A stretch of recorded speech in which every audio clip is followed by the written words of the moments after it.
Good afternoon. My name is Matthias Beier, and I will speak about beyond conceptual fetishism of God representations in the psychology of religion. Psychology of religion, with or without God, it all depends on what we mean by God. Context matters. The historical moment in which I am presenting this paper is very relevant to its subject matter. For the dominant paradigm in the psychology of religion and spirituality research on health and mental health, the poster child for the health effects of religion are white, born-again, or evangelical Christians, because they engage best in the kind of religious beliefs and practices that the research claims promote well-being.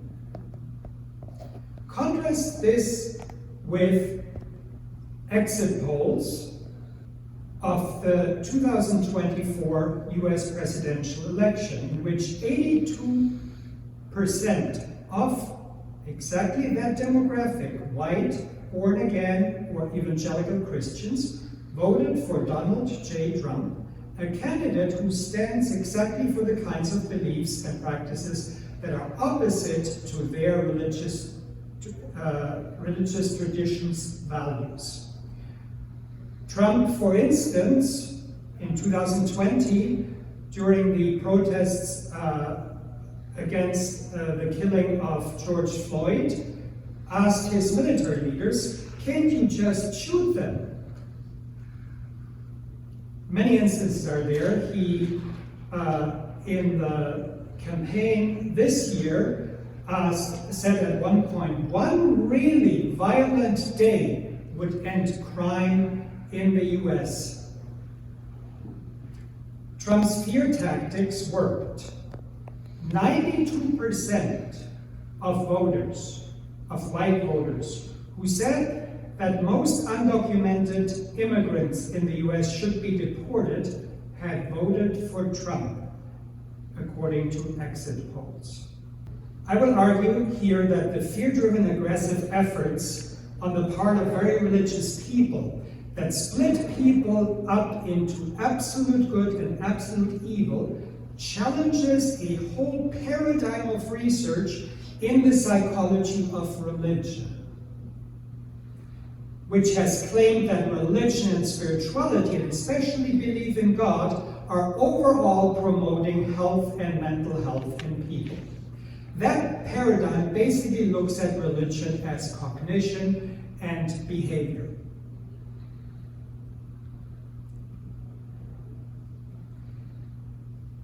This paradigm is represented largely by Harold Koenig and Associates at Duke University, Jeff Levin and Associates at Biola University, and Kenneth Bergerman and Associates at Bowling Green State University, as well as others related in some ways to these researchers, as shown by their association with contributions in their books.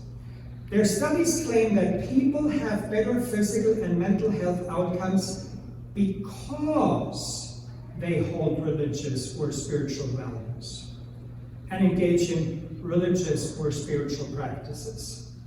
While the researchers typically give lip service that the psychology of religion can't make claims as to the ontological reality of God or the sacred, they nonetheless make claims that imply just that. For instance, Cheston et al. Concluded that because belief in God or spiritual practices referencing God, such as prayer, were correlated in a study with health benefits, it would support the idea that a relationship with God has health benefits, rather than limiting themselves to say belief in God has that effect. You see the fine difference? There's a method to this madness. Ralph W. Hood Jr., methodologist extraordinaire of this perspective, has promoted that the field moved from methodological atheism to methodological agnosticism. in a chapter in 2012 titled, quote, Methodological Agnosticism for the Social Sciences, in a book called The Science and Theology of Godly Love. The Science and Theology of Godly Love. Writes, first, a perfunctory acknowledgement. Note that agnosticism here simply affirms that for the believer, the object of experience, that is God, has an intellectual status. So for the believer it is. But then he concludes with what I can only call a fideistic statement, although cloaked in pseudoscience as rational. Quote, thus, it is scientifically legitimate to explore the possibility that part of the experience of God comes from God. How can we study that it comes from God? We can't. We can't scientifically study that the transcendence did something because we're within immanence, unless you already have a fideistic assumption that your reason as a scientist participates in God's reason. Does that make sense? So,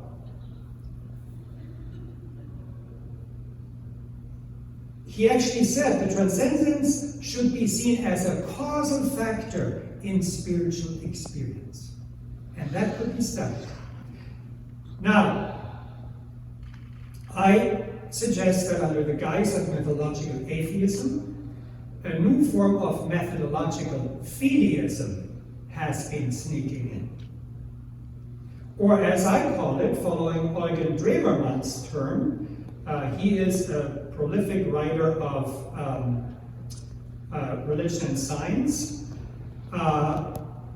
that conceptual fetishism has been sneaking in. Because concepts of God, the transcendent, and the sacred are used as if they would explain anything in themselves within the God of Gabb's schema. These are all of his books on psychology and science. How many minutes do I have? 7 minutes. I'm doing good. Okay. So I want to go back to this slide here. There's much here to say, but within the limited time, I can only provide a few bullet points here of what the field does. And it assumes that that's religion and spirituality in general, and benevolent God representations in particular, are beneficial. So here are a few bullet points, and then I want to go to my own perspective. There's a cognitive behavioral reductionism and individualism that characterizes this perspective. This is very relevant for the larger cultural discussion. And I can say more in the discussion if you want. The confusion of interpretation with an explanation. William Dilthey, the father of hermeneutics, actually, distinguished that in the natural sciences we use explanation, in the human sciences we use interpretation. In the psychology and religion studies on the mental health and health effects, they are treating the human sciences, or theology, as an explanatory science rather than as an interpretation. And that is just not okay.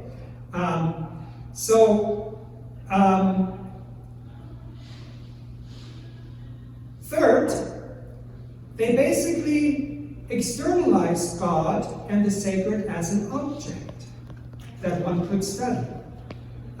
Dietrich Bonhoeffer famously said, a God that exists does not exist, because God is relation, and God's being is God's being a person.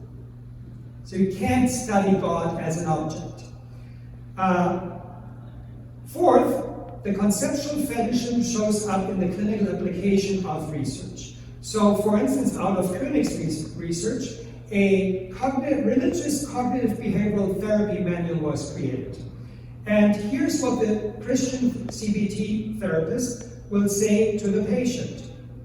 I'll teach you an effective way of meditating on these verses, taking Bible verses that the therapist picked, called contemplative prayer that will help you remember and apply God's way of thinking in your life. Yes, this is real. I have this quotations. It sounds unreal, right? Then fifth, unhealthy religion may spare people conscious personal mental health issues through dissociation and projection. That is one of my claims here. Because it does not look at what these people may actually hold and do socially.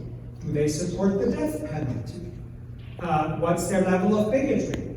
That is not measured. So by fetishizing certain God representations, the religion and spirituality research shows that RS, I call it, shows to be healthy, such as benevolent God images or punitive God image. The field is having a myopic vision that may neglect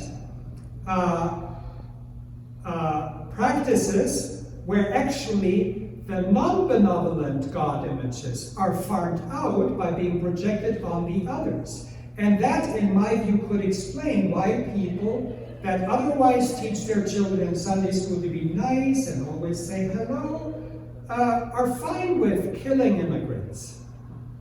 It's split off. So now I want to go to my alternative perspective here. The cognitive and behavioral view of religion is very reductive, and it does not ask why people have religion and spirituality in the first place. What I argue is, and that comes from Drewermann, is that we actually are spiritual through our self-reflective consciousness. And so, if you look at this image, if you think of the human spirit as being able to reflect on yourself. So if you just think of yourself right now, think about yourself, and that you can think about yourself, and you can think about yourself thinking, right? You can be aware of yourself right now. When you're aware of yourself, you can be aware of yourself in a trusting or in a non-untrusting way. And so what this image here illustrates is our spirit, our consciousness actually is infinitizing. It has an infinitizing capacity. Look at that mirror there.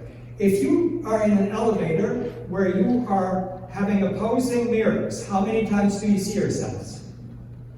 Infinitely, right?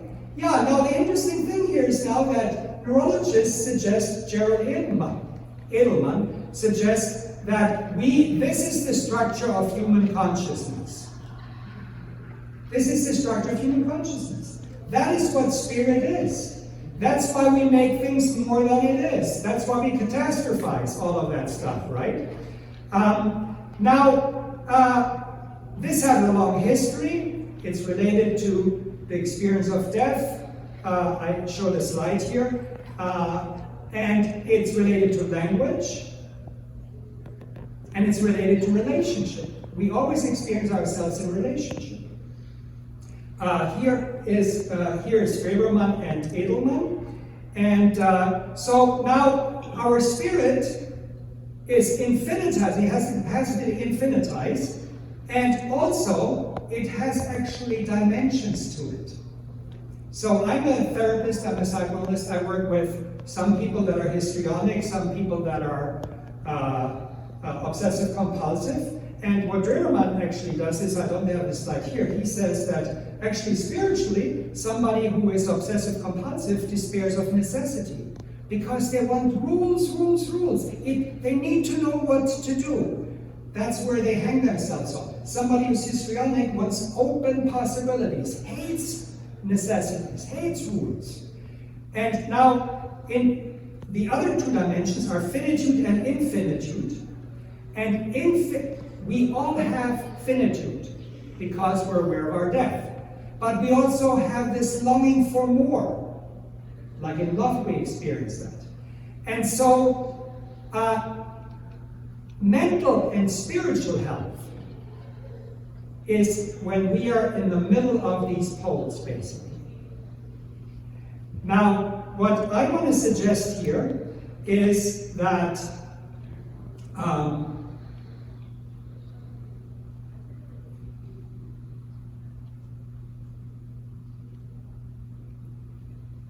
that what is happening right now in the cultural dynamic around, for instance, white supremacy, and I think also in some of that, very much, you gave us a good case illustrating this, and maybe that's a little bit discussion already, but where something finite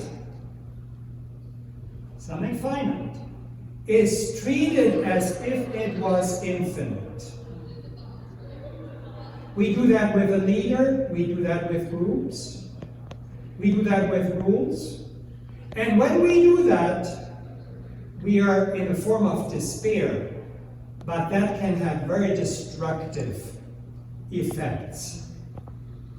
I want to close with a question, I'm talking all about God images, right? You can have a God image that's dominated by finitude, by infinitude, by necessity, by possibility. And ideally, you want to sort of integrate them. But then, of course, is the big question, does psychology then need God or not? So here's my last concluding paragraph. It all depends on what we mean by God. We do not need the conceptual fetishism of God representations that I just deconstructed.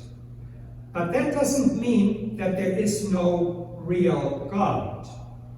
Here, Winnicott can be helpful to us.